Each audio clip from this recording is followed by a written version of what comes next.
পরোয়ানা ছাড়া গ্রেপ্তার ও রিমান্ডে নিয়ে জিজ্ঞাসাবাদ সংক্রান্ত ফৌজদারি কার্যবিধির ৫৪ এবং ১৬৭ ধারা সংশোধনের বিষয়ে আপিল বিভাগের দেয়া পূর্ণাঙ্গ রায় প্রকাশিত হয়েছে।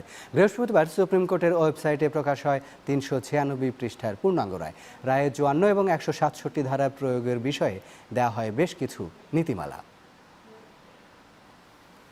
এক রিট আবেদনের পরিপ্রেক্ষিতে ২০০৩ সালে ফৌজদারি কার্যবিধিতে গ্রেপ্তার সংক্রান্ত ৫৪ এবং রিমান্ডের ১৬৭ ধারা সংশোধনের জন্য ৭ দফা সুপারিশ করে রায় দেয় হাইকোর্টের একটি ডিভিশন বেঞ্চ। পাশাপাশি দেয়া হয় ১৫ দফা নির্দেশনা। হাইকোর্টের দেয়া সেই রায়ে বলা হয়, ডিটেনশন বা আটকাদেশ দেওয়ার জন্য পুলিশ কাউকে ৫৪ ধারায় গ্রেপ্তার করতে পারবে না। কাউকে গ্রেপ্তার করার সময় পুলিশ তার পরিচয়পত্র দেখাতে বাধ্য থাকবে। গ্রেপ্তারের ৩ ঘন্টার মধ্যে গ্রেপ্তারকৃত ব্যক্তিকে এর কারণ জানাতে হবে। গ্রেপ্তারকৃত ব্যক্তিকে জিজ্ঞাসাবাদের প্রয়োজন হলে ম্যাজিস্ট্রেটের আদেশক্রমে কারাগারের ভেতরে কাঁচ দিয়ে নির্মিত বিশেষ কক্ষে জিজ্ঞাসাবাদ করতে হবে। জিজ্ঞাসাবাদ কক্ষের বাইরে তার আইনজীবী ও নিকটাত্মীয় থাকতে পারবেন। জিজ্ঞাসাবাদের আগে ও পরে ওই ব্যক্তির ডাক্তারি পরীক্ষা করাতে হবে। হাইকোর্টের এ রায়ের বিরুদ্ধে রাষ্ট্রপক্ষ আপিল করলে তা খারিজ করে দিয়েছিল আপিল বিভাগ। বৃহস্পতিবার প্রকাশ হয় আপিলের দেয়া সেই রায়, যেখানে হাইকোর্টের রায়ের কিছু পরিবর্তন করা হয়। দেয়া হয় এসব ধারা প্রয়োগের নীতিমালা।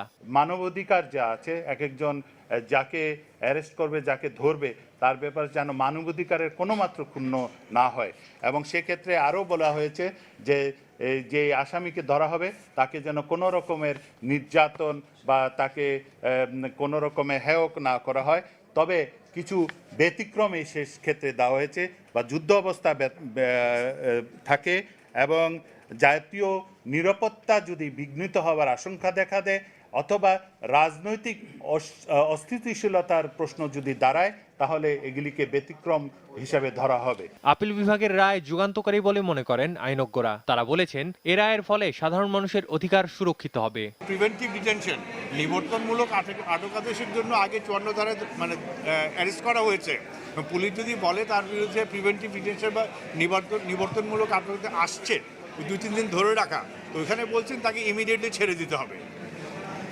নিবর্তনমূলক আটকাদেশ দেওয়ার জন্য কাউকে অন্য কোনো ধারায় অ্যারেস্ট করা যাবে না।